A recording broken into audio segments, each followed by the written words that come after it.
कहानी के शुरू में हमें हमारे मेन कैरेक्टर ताकेरू को दिखाया जाता है, जो कि अपना काम करके घर आया होता है। लेकिन जैसे ही वह टीवी को ऑन करता है, वह एक एंजेल के सामने आ जाता है। ताकेरू उससे पूछता है कि तुम कौन हो। एंजेल बताता है कि वह सोलर सिस्टम का ओवरसीयर है। यह सुनने के बाद ताकेरू को लग रहा होता है कि कहीं ये एलियन तो नहीं, लेकिन एंजेल कहता है कि वो कोई एलियन नहीं है। ताकेरू उसे गॉड के क्लोजर समझ सकता है। वो कोई ऐसा है जो यूनिवर्स के मैनेजमेंट के मिडिल का है। खैर, इस एंजेल या जो भी है, इसका नाम सेनन है। सेनन ताकेरू को बताता है कि वो मीडियस नाम के एक प्लैनेट की दिक्कतें ठीक करने की कोशिश कर रहा है, पर कुछ ठीक हो नहीं पा रही। इस प्लैनेट की सिविलाइजेशन लगातार गिरती जा रही है, इसलिए सेनन को खुद अभी कुछ करना है। इस प्लैनेट में उसे बस एक बीड डालना है। कभी कभी एक छोटा सा ड्रॉप भी बड़ी वेव बना सकता है, और इस प्लैनेट में उसी बीड के तौर पर सेनन ताकेरू को डालने वाला है। यह सब सुनने के बाद ताकेरू हैरान सा ही हो जाता है। सेनन बताते हैं कि ताकेरू अभी मर चुका है। अगर वो मीडियस में नहीं जाएगा तो उसकी सोल गायब हो जाएगी। यह सुन के तो ताकेरू और भी ज्यादा पैनिक हो जाता है। वो सेनन से पूछता है कि इतनी बड़ी बात वो इतनी नॉर्मली कैसे कर सकता है। खैर, आगे सेनन कहता है कि ताकेरू को वो वहां ऐसे ही नहीं भेजने वाला। ताकेरू जैसे चाहे वैसे गिफ्ट की मांग कर सकता है, लेकिन भाई ताकेरू को कुछ समझ नहीं आ रहा होता है कि ये गिफ्ट क्या है। सेनन बताता है कि ये ताकेरू की स्पेशल एबिलिटीज होगी। खैर, सेनन खुद ही ताकेरू को मैजिक यूज करने की पावर, एक्सट्रीम मैजिकल पोटेंशियल, ये चीजें डाल देता है। और आगे वो ताकेरू से पूछता है कि क्या वो कुछ चाहता है। ताकेरू थोड़ा सा सोचता है और बताता है कि उसे एक क्यूट सी पार्टनर चाहिए। सेनन ताकेरू की विश को ऐड कर देता है और बताता है कि समय आने पर उसको उसकी पार्टनर मिल जाएगी। आगे सेनन ताकेरू की स्काउटिंग स्किल को भी बूस्ट कर देता है। वो बताता है कि ताकेरू मटेरियल्स को जमा करके उनको पैसों के लिए बेच सकता है। साथ ही एक बैग भी वो उसे दे देता है, जिसमें वो जो कुछ भी जमा करेगा वो स्टोर कर सकता है। तभी ताकेरू की सोल गायब हो रही होती है। सेनन देखता है कि भाई जाने अनजाने में उसने ताकेरू को कुछ ज्यादा ही ओवरपावर्ड बना दिया है। खैर, आगे वह ताकेरू को मीडियस में रीइंकार्नेट कर देता है।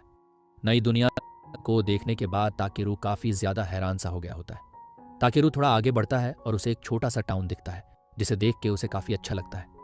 ताकेरू जानता है कि वो टाउन में ऐसे ही नहीं जा सकता, वहां पर उसे कुछ प्रोफेशन बन के जाना होगा। तभी ताकेरू को याद आता है कि सेनन ने उसके स्काउटिंग एबिलिटीज को बूस्ट कर दिया है, जिससे वो आसपास की यूजफुल चीजों को जमा करके उनको पैसों के लिए बेच सकता है। ताकेरू एक्टिवेट स्काउट मैजिक कहता है, लेकिन कुछ भी नहीं होता। वो बहुत ही ज्यादा पैनिक हो जाता है कि भाई अब वो क्या करे। ताकेरू समझ जाता है कि स्काउटिंग एबिलिटी को एक्टिवेट करने के लिए उसे सही वर्ड बोलना होगा। वो थोड़ा सा सोचता है और सर्च कहता है। जैसे ही वो ये कहता है, उसके आसपास की वैल्यूएबल चीजों की लोकेशन उसे दिखाई देने लगती है। आगे ताकेरू चीजों को और भी ज्यादा डिटेल में देखने के लिए स्कैन बोलता है, और ये काम कर जाता है। आगे ताकेरू जो भी कलेक्टिव आइटम्स थे उनको जमा कर लेता है। हालांकि ताकेरू देखता है कि उसे सब कुछ लो लेवल के ही आइटम्स मिले हैं। तभी ताकेरू को इन सामान में एक स्टोन जैसा कुछ दिखता है। उसे ये काफी ज्यादा अच्छा दिख रहा था। उसे लगा था कि यह हाई रैंक का होगा। ताकेरू उसे स्कैन करता है, पर उसे देखने को मिलता है कि ये तो एक सी रैंक का आइटम है। बस इतना ही नहीं, ये किसी हैमर एंटीटर ड्रॉपिंग्स की टट्टी है। ये सब कुछ देखने के बाद तो भाई ताकेरू बौखला ही जाता है। खैर, ताकेरू एक बात को समझ गया होता है कि मटेरियल्स को अलग अलग हिस्सों में ट्रेड किया जा सकता है। ताकेरू सारे जमा किए हुए मटेरियल्स को बैग में डाल देता है और आगे टाउन की ओर निकल पड़ता है। एंट्री गेट का गार्ड ताकेरू से कहता है कि भाई उसकी हाइट तो बहुत ही ज्यादा है, क्या वो कोई ट्रेवलर है। ताकेरू बताता है कि नहीं, वो बस यहाँ पर कुछ मटेरियल्स को सेल करने के लिए आया है। गार्ड कहता है कि मटेरियल गैदरिंग स्पेशलिस्ट काफी कम ही देखने को मिलते हैं। वैसे इनके टाउन में मटेरियल वाले डेडिकेटेड ही शॉप नहीं है। हालांकि कुछ जनरल स्टोर है, वहां पर ताकेरू ट्राई कर सकता है। ताकेरू गार्ड का थैंक्स कह के अंदर आ जाता है। सभी लोग यहाँ पर ताकेरू को घेरे जा रहे होते हैं, क्योंकि उसकी हाइट इन सबसे बहुत ही ज्यादा होती है। आगे ताकेरू यहाँ जनरल स्टोर में आता है। ओनर, इसका नाम जेरम है। वो ताकेरू को देख के ही समझ जाता है कि वो यहाँ पर नया आया है। वो ताकेरू से पूछता है कि वो यहाँ पर किस लिए आया है। ताकेरू भाई सबसे पहले ये स्टोन जेरम को देता है। जेरम पहचान जाता है कि ये तो हैमर एंटीटर की ड्रॉपलिंग्स है, और इसे देखने के बाद वो बहुत ही ज्यादा एक्साइटेड हो गया होता है। इसके लिए वो ताकेरू को 5 सिल्वर देने के लिए रेडी था। ताकेरू बताता है कि उसे रेट के बारे में कुछ पता नहीं है। वो जेरोम से पूछता है कि इनमें एक नाइट रहने का कितना कॉस्ट है। जेरोम बताता है कि पर नाइट 500 रेव प्राइस है, और 1 सिल्वर का मतलब 1000 रेव है। ताकेरू भाई समझ जाता है कि 1000 की वैल्यू से यहाँ पर 10 गुना ज्यादा है, यानी ये जो स्टोन उसने बेचा है उसको टेक्निकली उसके 50,000 रुपये मिले हैं। ताकेरू भाई ये जान के बहुत ही ज्यादा हैरान हो जाता है। खैर, जेरम कहता है कि वो डील कर रहा है ना। ताकेरू हाँ कहता है। आगे जेरोम ताकेरू के पास जो भी मटेरियल्स है वो सब कुछ दिखाने को कहता है। ताकेरू अपने पास के सारे मटेरियल्स को दिखा देता है, जिसे देखने के बाद जेरोम बहुत ही ज्यादा खुश हो जाता है, क्योंकि ये सारी चीजें काफी ज्यादा इनक्रेडिबल थी। आगे जेरोम को ताकेरू से पता चलता है कि वो ऐसे ही ट्रैवलिंग करके मटेरियल्स को जमा करता है। जेरोम बताता है कि ताकेरू के लिए उसके पास एक जॉब है। जेरोम को ईस्टर्न माउंटेन से मिस्री लोर चाहिए। तो क्या ताकेरू इस जॉब को करेगा? ताकेरू पूछता है कि क्या उस माउंटेन का उसके पास कोई मैप है। यकीन जेरोम के पास मैप होता है। ताकेरू ने जितने भी मटेरियल्स लाए थे उसके लिए जेरोम उसे 3,600 रुपये दे देता है। ताकेरू भाई समझ जाता है कि उसकी पैसों की चिंता तो यहाँ पर खत्म हो गई है। जेरोम ताकेरू को ईस्टर्न माउंटेन में ज़रा सावधान रहने को कहता है क्योंकि वहाँ पर मॉन्स्टर भी हैं। ये सुनने के बाद ताकेरू भाई थोड़ा सा पैनिक सा हो गया होता है। आगे शाम हो गई होती है। ताकेरू एक इन सराय में आ गया होता है। चलो भाई अभी जाके थोड़ा सा आराम करने का मौका मिला है। अरे यार लेकिन मुझे अभी नहाने का मन कर रहा है, सुबह से मैं नहीं नहाया हूँ। तभी हम देखते हैं कि यहाँ पर एक स्टाफ हॉट वाटर लेके आती है। वह ताकेरू को बताती है कि इसकी कीमत 30 पर यूज़ है। हालांकि ताकेरू भाई कुछ समझ नहीं पाता है कि वो इस हॉट वाटर का क्या करे। स्टाफ बताती है कि ताकेरू इसका यूज़ करके अपनी बॉडी और पैरों को वाइप पोंछ कर ले। ताकेरू स्टाफ से बात नहाने के बारे में पूछता है, लेकिन ताकेरू को इससे पता चलता है कि बात वाल यहाँ पर कुछ भी नहीं है। बात करने के लिए नोबल होना पड़ता है। ये सुन के ताकेरू को झटका ही लग जाता है। स्टाफ बताती है कि उसने सुना है कुछ मेज अपनी मैजिक का यूज़ करके अपने आप को क्लीन कर सकते हैं, लेकिन यहाँ टोरमी टाउन में ऐसा कोई भी मेज़ नहीं है। मैजिक सुन के ताकेरू बहुत ही ज़्यादा खुश हो जाता है और ये सब बताने के लिए वो इस स्टाफ को थैंक्स भी कहता है। वो ये वाटर लेके स्टाफ को पैसा दे देता है। स्टाफ पूछती है कि ये तो बहुत ही ज़्यादा है, लेकिन ताकेरू कहता है कि वो इसे रख ले। स्टाफ बड़ी खुश होकर यहाँ से निकल जाती है। उसके जाते ही यहाँ पर ताकेरू क्लीन मैजिक को परफॉर्म करता है और ये काम भी कर जाता है। ताकेरू अपने आप को पूरा क्लीन कर लेता है। अगले दिन ताकेरू अपने जॉब के लिए आता है। रास्ते में वो कुछ मटेरियल्स को भी उठा लेता है। तभी उसे फर्स्ट टाइम स्पेड साइन वाला मटेरियल दिखता है। ताकेरू बहुत ही ज़्यादा एक्साइटेड होकर वहाँ पर जाता है, लेकिन वहाँ उसे एक कंकाल दिखता है, जिसे देखने के बाद वह बहुत ही ज़्यादा पैनिक हो जाता है। आगे डिटेल्स पे इन्फॉर्मेशन देखने के बाद ताकेरू को पता चलता है कि यह जो डेड है ये कोई बेलरिया फैट सिक्योरिटी कॉर्प्स का मेंबर था। ताकेरू को कुछ पता नहीं चलता है कि आखिर ये मारा कैसे गया। ताकेरू को इसके साइड में एक इसका फैमिली चार्म दिखता है जिसका कि रैंक भी शो नहीं हो रहा होता। ताकेरू उसको ले लेता है। आगे ताकेरू इसके लिए एक ग्रेव भी बना देता है। इसके बाद शाम हो जाती है। ताकेरू यहाँ पर एक बैरियर बना देता है। आगे वो खाना वगैरह बना लेता है और यहाँ पर थोड़ा सा एंजॉय कर लेता है। इसके बाद आगे रात को ताकेरू फॉरेस्ट ऑफ एंशिएंट ड्रैगन में आ जाता है। ये जगह काफ़ी ज़्यादा खतरनाक है क्योंकि यहाँ पर काफ़ी सारे मॉन्स्टर हैं। ताकेरू एक लाइट को बना के आगे बढ़ता है। ताकेरू को यहाँ पर कुछ मॉन्स्टर सेंस नहीं होते, इसलिए वह तेज़ी से आगे बढ़ता है। लेकिन आगे एक खाई होती है। ताकेरू उसमें गिरने लगता है, लेकिन करेक्ट टाइम पे वह जैसे तैसे फ्लाई कहता है और गिरने से बच जाता है। यहाँ नीचे ताकेरू को काफ़ी सारी ओर की रीडिंग आ रही होती है। ताकेरू फटाफट उनको माइन करता है, पर उसे देखने को मिलता है कि ये बस सिल्वर ओर है। खैर फिर भी ताकेरू इनको कलेक्ट कर लेता है। आगे ताकेरू को एक वीक रीडिंग मिलती है। तभी यहाँ पर अचानक से एक अर्थक्वेक आ जाता है। ताकेरू बिना टाइम वेस्ट किए ब्लच का यूज़ करके सामने हिट मारता है और उसे फाइनली यहाँ पर मिस्रिल ओर मिल जाता है, लेकिन ये बहुत ही ज़्यादा छोटा होता है। तब यहाँ पर फिर से एक अर्थक्वेक आ जाता है। ताकेरू फटाफट आगे बढ़ता है और यहाँ पर उसे एक बड़ी सी लेक देखने को मिलती है। ताकेरू उसे देख के बहुत ही ज़्यादा एक्साइटेड हो जाता है। वो लेक को स्कैन करता है। ये अंडरग्राउंड मैजिक वाटर होता है। ये एंशिएंट ड्रैगन की लेयर से यहाँ पर आया है और इसका रैंक SS है। SS रैंक देखने के बाद ताकेरू बहुत ही हैरान हो जाता है। तभी हम देखते हैं कि एंशिएंट ड्रैगन यहाँ पर आ जाता है। ड्रैगन काफ़ी ज़्यादा हैरान हो जाता है कि ताकेरू उसके प्रेशर को झेल पाया। ताकेरू ड्रैगन से माफ़ी मांगने लगता है कि वो बिना उसके परमिशन के यहाँ पर ट्रेस पासिंग कर दिया। ड्रैगन भाई ताकेरू के माफ़ी मांगने से खुश हो जाता है। वो उसे पूछता है कि आखिर वो कौन है। ताकेरू ड्रैगन को अपना नाम और बताता है कि वो एक ह्यूमन है। यह सुनकर ड्रैगन बहुत ही ज़्यादा हैरान हो जाता है। तो ताकेरू कहता है कि एक ह्यूमन होने के नाते भी उसके अंदर से बहुत ही ज़्यादा मैजिक पावर उसे सेंस हो रही है, और ताकेरू की मैजिक पावर सेंस की वजह से ही ड्रैगन अपनी नींद से यहाँ पर जाग गया। उसे लगा था कि यहाँ पर कोई बहुत ही बड़ा खतरा आ गया है।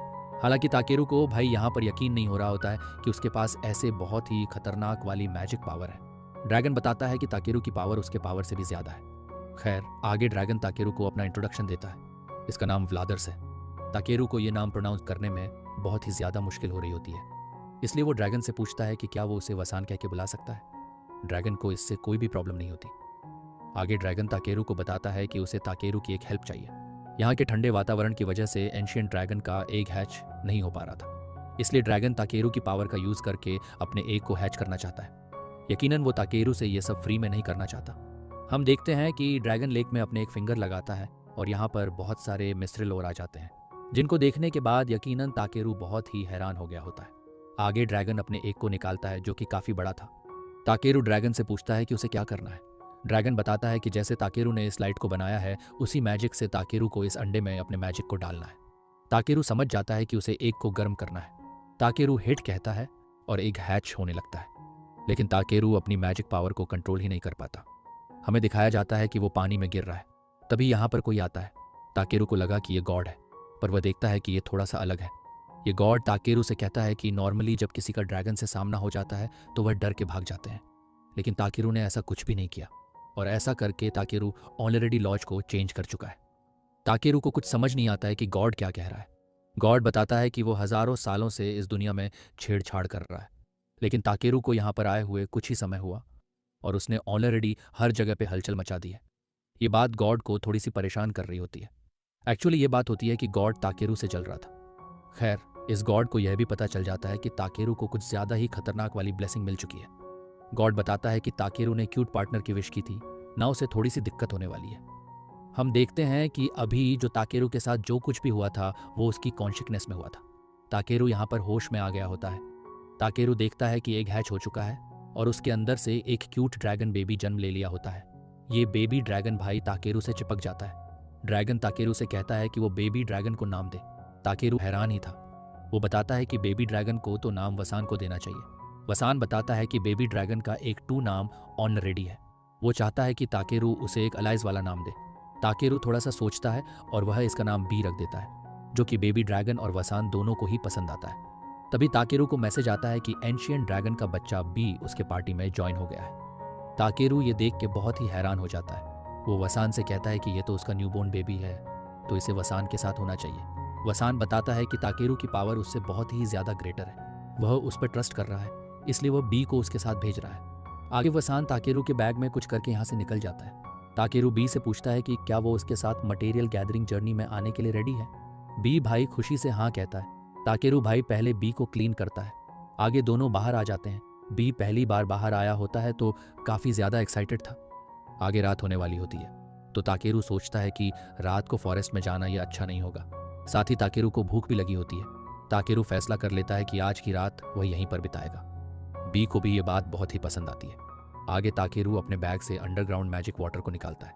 हमें पता चलता है कि ड्रैगन ने यह बोतल ताकेरू के बैग में डाला था। ताकेरू वाटर बी को देता है। बी वाटर पी कर लेता है, लेकिन वो और एक गिलास मांगता है। ताकेरू उससे कहता है कि चिंता की कोई भी बात नहीं है, तुम्हें जितना चाहिए उतना पानी मिलेगा। हमें पता चलता है कि इस मैना वाटर से बी की ग्रोथ भी अच्छे से हो रही है। ताकेरू दूसरा गिलास भी बी को देता है, लेकिन हम देखते हैं कि बी वो गिलास ताकेरू को दे रहा है तो तय होता की है। ताकेरू समझ जाता है कि बी चाहता है ताकेरू भी पानी पिए। ताकेरू पानी पी लेता है और उसे ये पानी बहुत ही ज्यादा रिफ्रेश कर देता है। आगे ताकेरू 3 क्रिस्टल का यूज करके यहाँ पर बैरियर बना देता है। ताकेरू ने जेरोम से एक इनकलाइडोपेडिया एनसाइक्लोपीडिया खरीदी थी, जिसमें उसे पता चला था कि इस दुनिया में मैजिक स्टोन बहुत ही ज्यादा खास होते हैं। आगे हम देखते हैं कि ताकेरू ने खुद से मैजिक स्टोन बनाना भी सीख लिया होता है। वो यहाँ पर एक फायर वाला मैजिक स्टोन बना देता है, जिसका यूज करके ताकेरू आज का खाना बनाता है। खाना पकने के बाद बी को उसमें से बहुत ही अच्छी खुशबू आ रही होती है। ताकेरू उसे पूछता है कि क्या उसे भी खाना खाना है, और यकीनन बी हाँ कहता है। ताकेरू उसे भी सूप दे देता है। वो उसे बताता है कि यह गर्म है, तो जरा ध्यान से। लेकिन भाई बी फटाक से सूप को पी लेता है और उसे झटका लग जाता है। मैंने तुमसे कहा था ना कि जरा आराम से। आगे ताकेरू बी को सूप को ठंडा करके देता है, जिसे अभी बी मजे से पी लेता है। ताकेरू को भी अच्छा लगता है कि जो खाना वो खाता है बी को भी वो पसंद है। आगे ताकेरू बी से पूछता है कि क्या उसे अपने पेरेंट्स से दूर होकर अकेला नहीं लग रहा। बी ताकेरू के पास आके उसे गले लगता है। ताकेरू समझ जाता है कि जब तक बी के पास वो है उसे कोई भी चिंता नहीं है। ताकेरू उसे कहता है कि बी तुम बहुत ही ज्यादा क्यूट हो यार। तभी ताकेरू को बी के स्टैट्स देखने को मिलते हैं। अभी बी रैंक पर है। इसके पास फायर, वाटर, थंडर, लाइट और डार्कनेस ये सभी स्पिरिट आर्ट्स हैं। साथ ही बी को एंशिएंट ड्रैगन की ब्लेसिंग भी है। हालांकि बी अभी बोल नहीं पाता, पर उसे ताकेरू की लैंग्वेज समझ आती है, और बी के पास इन्फिनाइट इवोल्यूशन भी है। ताकेरू यह सब देख के काफ़ी ज़्यादा हैरान हो जाता है कि ये प्यारा सा छोटा सा बी इतना छोटा होने के बाद भी बी रैंक का है, और उसके पास तो कुछ क्रेजी ही गिफ्ट्स हैं। ताकेरू बी से कहता है कि भले भी ताकेरू से स्ट्रैंग बन जाए, पर उसे कुछ भी लापरवाही नहीं करनी है, क्योंकि अगर बी को कुछ हो जाता है तो एंशिएंट ड्रैगन उसकी बैंड बचा देगा। लेकिन ताकेरू का भाषण सुनने के बाद बी सो ही जाता है। ताकेरू को पता है कि भाई ये क्यूट पार्टनर की विश उसने की थी, लेकिन वो सोच रहा था कि क्या सेनन ने बी को किसी कारण से उसका पार्टनर बनाया है। खैर, आगे सुबह हो जाती है। ताकेरू खाई को चढ़ के ऊपर आ जाता है। लेकिन यहाँ का नज़ारा देखने के बाद वो पूरा हैरान हो जाता है, क्योंकि परसों रात को यहाँ पर सब कुछ खत्म सा था, लेकिन एक ही रात में आखिर यहाँ पर क्या हो गया। तभी ताकेरू को याद आता है कि उसने सुना था यहाँ पर कुछ ऐसे मिस्टीरियस फॉरेस्ट हैं जो कि टाइम टू टाइम चेंज होते रहते हैं। ताकेरू को लगता है कि शायद से ये भी उनमें से एक हो सकता है। बी भाई आगे बढ़ रहा होता है। ताकेरू उसे ज़्यादा दूर ना जाने को कहता है। ताकेरू यहाँ पे अपने मटेरियल्स को जमा करने का सोचता है। ताकेरू स्कैन करता है और इस बार उसने सिर्फ सी या उससे हायर रैंक वाले मटेरियल्स के लिए ही टारगेट किया था। ताकेरू को यहाँ पर काफ़ी सारे हर्ब्स की लोकेशन मिलती है। तभी भी बहुत ही ज़्यादा पैनिकिक होकर सामने से आता है। ताकेरू शो अग्रेसिव मॉन्स्टर सर्च कहता है और उसे सामने काफ़ी सारे मॉन्स्टर की लोकेशन दिखाई देती है। तभी ताकेरू के पीछे एक सी रैंक का रॉक फेल्कन मॉन्स्टर आ जाता है। ताकेरू को इन्फॉर्मेशन मिलती है कि इसका मीट शरीर के लिए बहुत ही ज़्यादा अच्छा होता है। ये देखने के बाद ताकेरू के मुंह से पानी आने लगता है। फेल्कन अटैक करने के लिए रेडी हो जाता है। ताकेरू अपने सामने एक शील्ड लगा देता है। उसके बाद आइस नीडल का यूज़ करके वो इस मॉन्स्टर पर अटैक कर देता है और ये मॉन्स्टर यहाँ पर खत्म हो जाता है। तभी बी दिखाता है कि पीछे से भी मॉन्स्टर आ रहे हैं। हम देखते हैं कि यहाँ पर 6 सी रैंक के वुल्फ मॉन्स्टर आए होते हैं। वुल्फ अटैक करने के लिए आ रहा होता है। ताकेरू अपनी स्पीड को बढ़ा देता है और अपनी बॉडी को थोड़ा सा हल्का करता है ताकि वो फास्ट मूवमेंट कर सके। मॉन्स्टर अटैक कर देता है, लेकिन ताकेरू जंप लगा देता है। वो देखता है कि वह तो काफ़ी बड़ी जंप लगा दिया है। ताकेरू हवा में अपने हाथ और पैरों को हार्ड कर देता है और मॉन्स्टर पे एक किक चढ़ देता है, जिससे वो खत्म हो जाता है। दूसरा मॉन्स्टर अटैक करने के लिए आ रहा होता है। ताकेरू उसे पंच जड़ देता है, जिससे इस वुल्फ के साथ उसके पीछे वाला वुल्फ भी पीछे पटक जाता है। लेकिन तभी एक वुल्फ पीछे से अटैक करता है, लेकिन ताकेरू उसे एक किक जड़ देता है। इसके बाद हम देखते हैं कि बाकी के बचे हुए सारे मॉन्स्टर को भी वो खत्म कर देता है। आगे ताकेरू फटाफट इनके सारे मीट को उठा लेता है। फिर वह यहाँ के मटेरियल्स को भी गैदर कर लेता है। लेकिन तभी ताकेरू को दिखता है कि सामने से तो और भी ज्यादा मॉन्स्टर आ रहे हैं। ताकेरू कहता है कि यार मैं और भी ज्यादा उनसे लगातार नहीं लड़ना चाहता। यह सुनने के बाद बी भाई ताकेरू को उठाने लगता है। ताकेरू ये समझ जाता है कि बी उसे उठा के यहाँ से ले जाने का सोच रहा है, पर यकीनन ताकेरू का वेट काफ़ी ज़्यादा होता है, तो बी के लिए ये मुश्किल हो रही थी। लेकिन बी भाई ताकेरू को थोड़ा सा उठा ही लेता है। ताकेरू उसे कहता है कि बी तो काफ़ी स्ट्रैंग है। खैर, तभी ताकेरू अपने वेट को काफ़ी कम कर देता है ताकि बी उसे आसानी से उठा पाए। लेकिन हम देखते हैं कि बी तो भाई अभी उसे बहुत ही ज़्यादा ऊपर ले जाने लगता है। ताकेरू उसे कहता है कि बी हम बहुत ही ऊपर आ चुके हैं। अचानक नोटिस की वजह से बी गलती से ताकेरू को छोड़ देता है और ताकेरू यहाँ पर नीचे गिर जाता है। आगे हमें थोड़ी देर बाद दिखाया जाता है ताकेरू को होश आ गया होता है। मैप को खोलने के बाद ताकेरू को पता चलता है कि बी ताकेरू को वहां पर ही लेकर आया है जहां उन्होंने कल रात तक कैंप किया था। आखिर तुम कितना फास्ट भागे बी, जहां पर हम आ गए थे वहां पर ही आए। वैसे तुमने मुझे बचाने के लिए ये सब कुछ किया है ना, तुम्हारा शुक्रिया। लेकिन याद रखना मैं बस एक ह्यूमन हूँ, तो नेक्स्ट टाइम ज़रा सा आराम से, ठीक है। हालांकि बी भाई ताकेरू के कहने का मतलब कुछ समझ नहीं पाता। ताकेरू उसे बताता है कि उसका मतलब ये है कि अगर आगे भी कुछ ऐसा होता है तो वो बी पे निर्भर होने वाला है, बस वो चीज़ों को ज़रा आराम से करे। ये सुन के तो भाई भी बहुत ही ज़्यादा खुश हो जाता है और वो बहुत ही ज़ोर से ताकेरू को गले लग जाता है। ताकेरू उसे कहता है कि यार मैंने तुमसे कहा था ना आराम से। ये लोग आगे बढ़ रहे होते हैं। सर्च मैजिक से ताकेरू को पता चला है कि यहाँ से अगर वह चल के जाते हैं तो टोरमी विलेज में जाने के लिए उनको 1 दिन लग जाएगा। ताकेरू को कोई जल्दी नहीं होती, वो ऐसे ही आराम से जाने का सोच लेता है। वैसे भी उसकी पिछली लाइफ में उसे हर दिन सब कुछ जल्दी में करना पड़ता था, तो अभी वह शांति से सब कुछ करने का सोच लिया है। बी इशारे से ताकेरू को पूछता है कि ये लकड़ी क्या है। ताकेरू बताता है कि उसे भी नहीं पता, ये बस उसके बैग में थी। इसे स्कैन करने के बाद ताकेरू को पता चला था कि ये यग्रास का एक ब्रांच है। इसका रैंक SS है। ये सुनते ही बी काफ़ी ज़्यादा हैरान हो जाता है।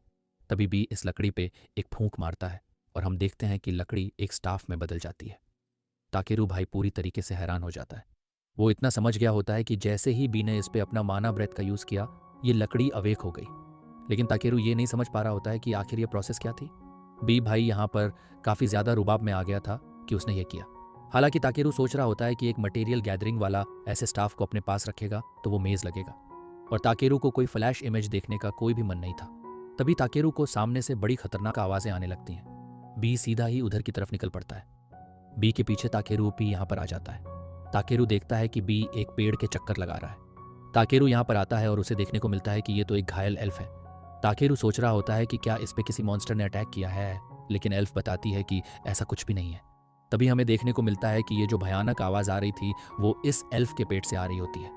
इस एल्फ को बहुत ही ज़्यादा भयानक वाली भूख लग गई थी। ये सब कुछ देखने के बाद ताकेरू भाई पूरे तरीके से हैरान रह जाता है। एल्फ बताती है कि वह 3 दिनों से कुछ नहीं खाई है, साथ ही उसे अभी बहुत ही ज़्यादा प्यास भी लगी है। ताकेरू एल्फ को वाटर देता है जिससे वह पूरा गटक जाती है। पानी पीने के बाद उसकी जान में थोड़ी सी जान आती है। पानी देने के लिए एल्फ ताकेरू को थैंक्स कहती है। हालांकि अभी भी उसे भूख तो लगी ही थी। यहाँ पर आते समय ताकेरू को इनकीपर ने लंच दिया था। ताकेरू वो लंच इसे दे देता है। एल्फ इसे फटाक से झपट जाती है और भुक्कड़ की तरह सारे लंच को खा जाती है। ताकेरू यहाँ पर सोच में पड़ जाता है कि भाई एल्फ क्या सच में ऐसे ही होती है। एल्फ को खाना इतना पसंद आ गया होता है कि उसे लग रहा था कि वो हेवन में ही चली गई है। खैर, आगे ताकेरू एल्फ से पूछता है कि वो विलेज से इतनी दूर आई है तो अपने साथ खाना लेके क्यों नहीं आई। एल्फ बताती है कि वो थोड़ी जल्दी में थी तो वो भूल गई। ताकेरू बताता है कि भले ही वह कितनी भी जल्दी में थी, उसे राशन तो लाना ही चाहिए, ऐसी भूल उसे नहीं करनी चाहिए। ताकेरू का भाषण सुनने के बाद भाई एल्फ थोड़ी सी इरिटेट हो जाती है। वो उसे कारण बताने के लिए जा रही होती है, लेकिन ताकेरू को उसे बहुत ही ज्यादा बदबू आने लगती है। वो कहता है कि उसे लगा था एक एल्फ की महक स्प्रिंग की हवा जैसी होगी, लेकिन यहाँ एल्फ से तो उसे खाद की तरह बदबू आ रही है। यह सुनने के बाद एल्फ को भाई बहुत ही बुरा लगता है। खैर, एल्फ को भी पता है कि वो कुछ ही दिनों से कैंपिंग कर रही है, तो थोड़ी सी स्मेल आ रही होगी, लेकिन वो खाद की तरह तो बिल्कुल नहीं होगी। एल्फ यहाँ पर काफ़ी जल्दी में होती है। वो उसे खाना देने के लिए ताकेरू को थैंक्स कह के यहाँ से निकल जाती है। आगे ताकेरू अपना गैदरिंग करता है। आगे हमें थोड़ी देर बाद दिखाया जाता है जहाँ दोनों फॉरेस्ट से बाहर आ गए होते हैं। तभी बी ताकेरू को कुछ इशारा करता है कि उसे कुछ दिखा है। हम देखते हैं कि सामने से एक कैरेज यहाँ पर आ रही होती है। ताकेरू काफ़ी हैरान था कि इतनी दूर वाली कैरेज भी आसानी से देख पाया। कैरेज पास आ गई होती है। स्कैन करने के बाद ताकेरू को पता चलता है कि इस कैरेज में तो एक यूनिकॉर्न लगा है। ओ बच्चे, तुम यहाँ पर क्या कर रहे हो? ओ, मैं बस टॉर्मी विलेज की ओर जा रहा था। टॉर्मी विलेज, वो भी चलते हुए? हाँ, ये तो काफ़ी टफ है। क्या तुम एक मेज़ हो? हाँ नहीं, मैं बस एक मटेरियलिस्ट हूँ। वाओ, एक स्पेशलिस्ट गैदरिंग। हाँ, तुम तो काफ़ी रेयर हो। ताकेरू मन में कहता है कि भाई वो कोई स्पेशलिस्ट तो नहीं है। तभी कैरेज के अंदर से इस कैरेज ओनर की वाइफ और उसके 2 बच्चे आते हैं और ये सभी टॉर्मी विलेज की तरफ ही जा रहे होते हैं। तो बंदा ताकेरू से पूछता है कि क्या वो उनके साथ आना चाहेगा।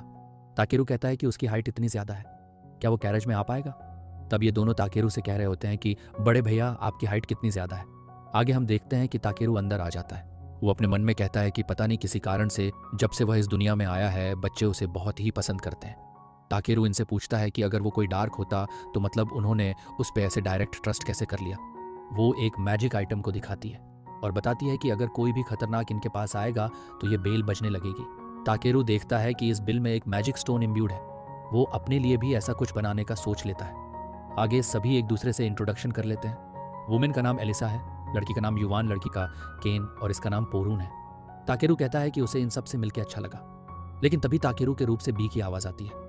यकीनन ये लोग आवाज़ को नोटिस कर लेते हैं और ताकेरू से पूछते हैं कि क्या वो कुछ कैरी कर रहा है। अगर हाँ तो प्लीज़ वो इनको दिखाएं।